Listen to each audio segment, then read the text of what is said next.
Yes. Hello, good morning, and happy Monday, everyone. So excited to be here again with you, talking to you today. My name is Chiara, Chiara Cubana. I'm an executive coach and certified with the International Coaching Federation. And I'm a former senior executive of a large British packaging manufacturer, and with 20 years experience. And then after 20 years, I decided to step into the unknown and embrace a very different adventure as an executive coach and as an entrepreneur. And I'm really, really excited to be with you today. I wanted to share with you some thoughts that I have around leadership and how we can really be the best leaders for our people, for the people around us that we want to inspire, engage, and stimulate to really be the best self. And so we're going to talk about that briefly. It's not going to be a long life, like max 10 minutes or so. But before we dive in, if you haven't already, I want you to go and register your reserve your spot for the masterclass that I'm going to live stream on the 12th of May. And the topic of that live stream and masterclass is how to stop procrastinating, how to, why do we procrastinate, and how do we stop pushing forward or quitting on the things that are really important for us. How do we understand what's going on and really take a stand and make our intentions clear every single day.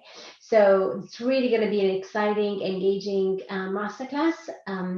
I did already one in April. It was great. We had a lot of engagement, and I wanted to repeat the experience again. And now in May, so 12th of May, at 3 p.m. on Central European Time. You have to go to reserve your seat in cobone.se/masterclass. So don't hesitate, don't procrastinate that, and go and immediately reserve your seat. It's a free class, and I'm really looking forward to share some of my knowledge and experience in that masterclass with you. But now let's talk about leadership. And so what I wanted to talk to you about is how can we be effective leaders? And also we want to develop leaders around us, right? We want to be able to observe our people and breathe in an enthusiasm and excitement and a happiness that we manage to help others develop their leadership skills. So the key here is that we want to lead the way with questions. And and my point is that sometimes I think we're mixing up leadership and management. I actually have a podcast episode. I might link that also here in the show notes around what is the difference between leaders and managers. Because I think sometimes we just say mix the two words. And and I really think it's important to understand that we can always give direction later on, but we want to give hope to our people that we trust them, and we want to give them space to express their full potential. So instead of immediately jumping in and giving advice and giving direction, open up with questions. And the more open ended the questions are, the more you can learn about how your potential leaders think, how they resonate. So the more difficult, intuitive, or abstract the subject, the more natural leadership talent is needed to answer it. And we want to foster it, we want to nurture it. So we want to really give it space for this leadership potential to come out. So give it the time and asking the questions. And I wanted to share with you 7 truths that support why I'm telling you to wait before giving advice, and instead to hold back your horses and instead really ask open-ended questions to allow the person to express and to think it through themselves. The first is that we're all insecure. No matter how experienced you are, and no matter in which position you are, we're all somehow insecure. And so by asking them questions, we give them confidence that we care, that we trust, that we want to listen to what they have to say. And I think it's so interesting, right? Because when I ask you a question, when I ask your opinion, somehow you feel like, wow, so you care about what my opinion is. So I think it's really, really powerful to acknowledge that we're all, to some extent, insecure in some aspects in our life. So we want to be compassionate and empathetic about that insecurity and give them the confidence that it's okay, that they can deal with it. So the second thing is that all people want to feel special. They want to feel that they are a bit, that they have their USP. And so when we ask them questions, we compliment them, that we think their opinion is the right way to answer, to solve that problem.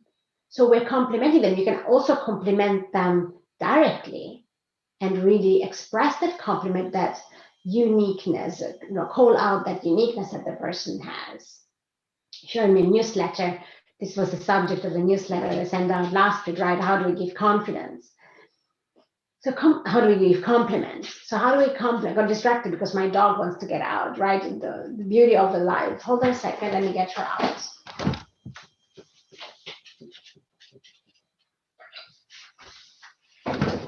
Isn't it funny how these live streams work, right? The dog wants to get out of the room. So make them feel special, compliment them by just naturally asking their questions and listening to what they have to say, right? Don't ask the question just there on the other side, but ask the question with really curiosity. And then the second thing is, within that compliment, within this point, really express a compliment. Oh, you're so good at ... right? Remark that. It doesn't need to be a big thing, but just how good you are taking notes. And it needs to be something meaningful. It shouldn't be how good you are at brushing your teeth, but something that is really meaningful for the person, and that the person will feel special. It's really so powerful to make people feel special, and it needs to be authentic, of course. The third thought and truth is that all people want a bright future. So all people want to feel that there is a future for them in that organization, in that role, in that career. So again, by opening up to ask questions instead of giving advice, they will feel that they count in that organization, that they bring value back to the organization. So they will see a bright future. So listen to what they have to say, but really active listening. Be curious about what they can contribute and let yourself surprise. Huge amount of curiosity. The next one is that all people want to be understood. This is why quizzes, right, and those tests are so successful, because we all want to know ourselves better, but we also want other people to know us better. So there is this, we're all egocentric to a certain extent, and that's fine, right? And I think it's important that we acknowledge that if I give you some space and ask you questions and let you express your thoughts and your emotions, your reflections, you will feel that I understand you, right? Because I'm going to be mirroring back what you said. This is so powerful. This is why also coaching is so powerful, right? Because I'm mirroring back to you what you just said. I'm making you feel that you're understood, that you count, that your thoughts make sense. So really interesting is the power of acknowledging that you are understood, that I'm here to hear you, to listen to you, and to understand, right? Stephen Covey talks about listen to understand, don't listen to respond. So beautiful. It is my mantra in the last 30 years. And if you follow me since a long time, you probably heard me say this quite a few times already, but it's true. Listen to understand, don't listen to respond. So powerful. The other thing is, of course, that all people want some sort of direction because of the first thing that we said, right? People are insecure. So we always think that other people know it better, right? So we, not all of us, but most of us think that other people know it better. Google knows it better. And so we want to give them some sort of directions, and we can help them by asking them the right questions, by asking them questions that are relevant and framed. So they need to be open-ended, of course. We want them to be open-ended, but they still will guide them to find the solution. It will be focused on the object of attention that we're just discussing. So in that manner, you are directing it and directing their energy, their focus onto that specific subject. And that allows them to really start expressing their thoughts in that specific framed direction, framed and safe environment. So walk with them, right? So bring them one step to the next, help them. Also, again, mirroring what they said, you help them frame it even further and really get to the nut of the question and of the issue.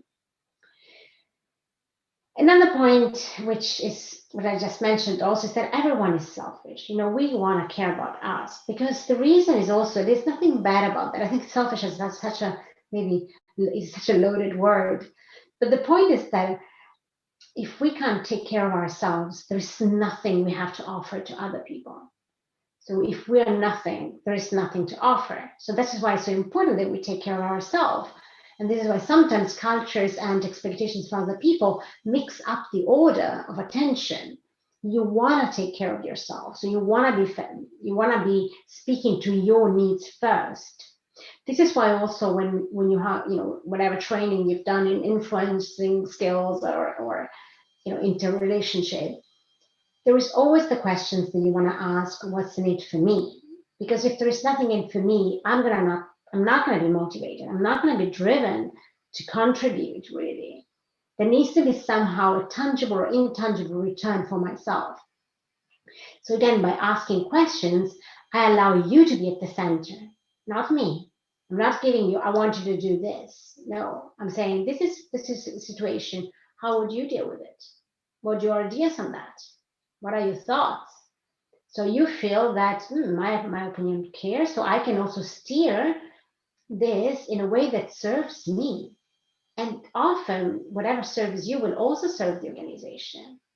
It is actually sometimes contradictory thoughts. You think, oh, you're selfish, then you don't think about the others. Well, it's the other way around. If I'm taking care of myself and I'm happy at my workplace, I'm going to give the best to that because I love what I'm doing. So why would I hold myself back? It's completely the other way around. If I am showing up in the workplace and I feel like you're abusing of me, then you're ripping off my hygiene factors of feeling well in the workplace, feeling respected and listened to and cared. So my selfishness will push back, saying, no, this is not working. I'm not gonna, work extra hour or go the extra mile.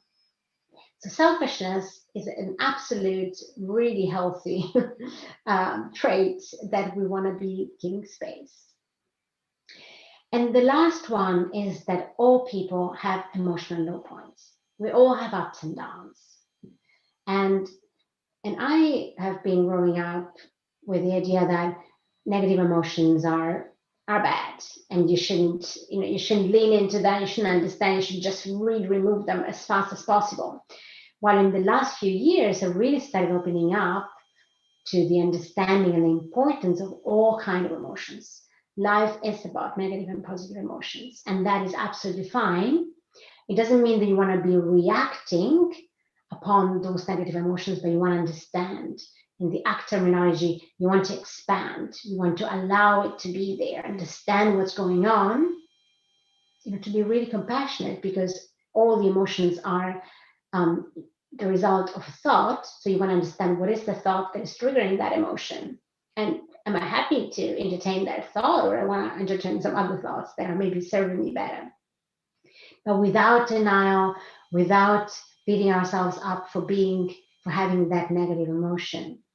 So we want to encourage our people to understand themselves and to bring it up. If they have some fears, some anxiety, some negative emotions that are vibrating in their body, bring them up.